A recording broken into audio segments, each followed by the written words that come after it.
All right, we got example 2.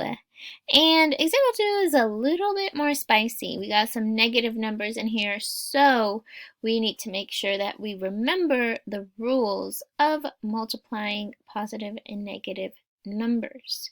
So let's get started here.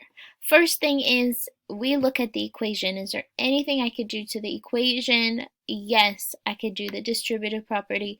And as we said before, and I'm just gonna, type this, the distributive property is multiplication. So we are going to multiply first, right over here. I'm gonna just put it right there. Okay, so we're gonna multiply. Actually, let's just move it to the side because I need to multiply. All right, so what are we multiplying? Again, same thing. Let's do red now.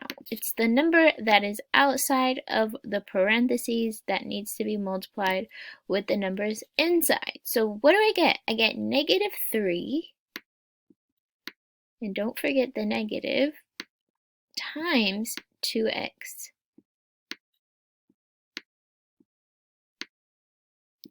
Okay, now remember, rules for multiplying positive and negative numbers is that same sign. So if I have a negative times a positive, that will always give me a negative, right? Different signs. But if we have, for example, a negative times a negative, or obviously a positive times a positive, that's going to give me a positive number when we multiply or when we divide. So here we have negative 3 times 2x. Now this is a minus, so I'm going to put minus, and then we're going to do negative 3 times 4. Okay, cool. So what do we get here? Oh, equals 24.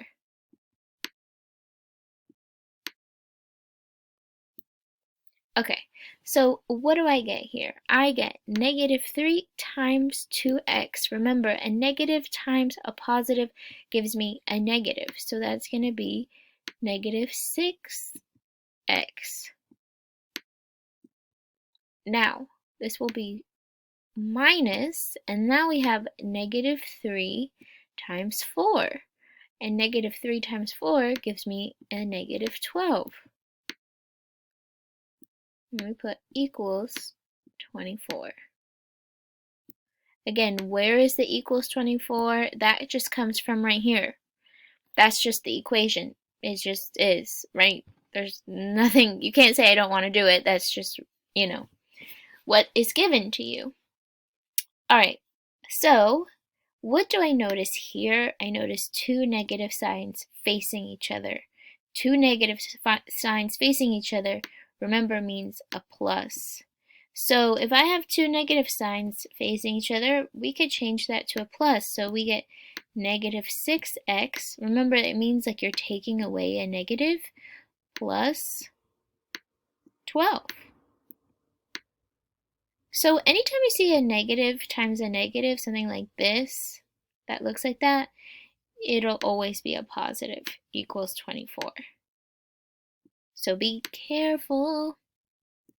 And now we can solve for x. Why?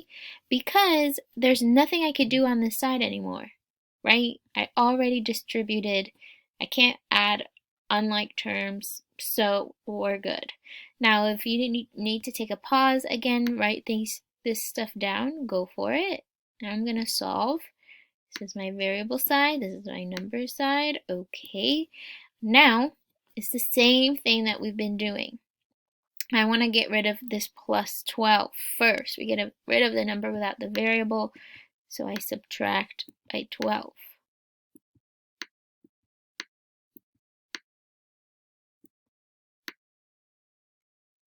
This gives me a 0. Here we have negative 6x, because that's what's left, equals 24 minus 12 gives me 12. That's how I got 12, because 24 minus 12 is 12.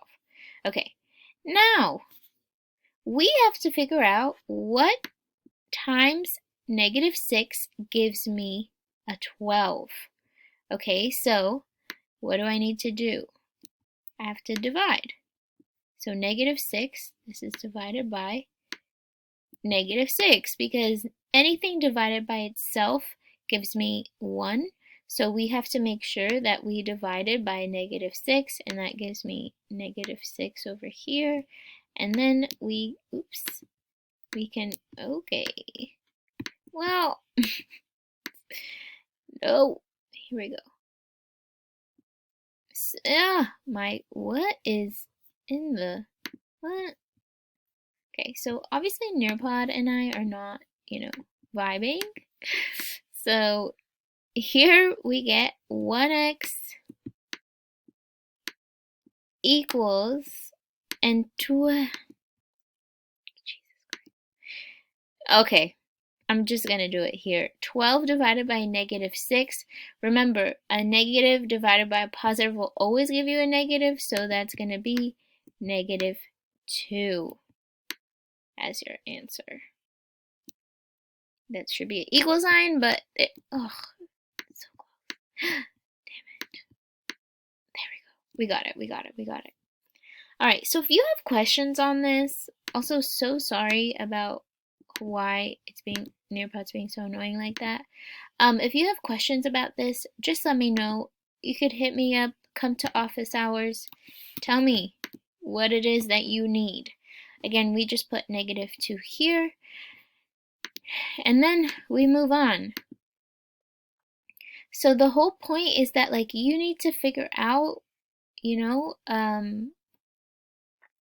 the multiplication first, and then you solve for x. That's always what you gotta do. You multiply, then you solve. Okay, so again, you need any help, just let me know.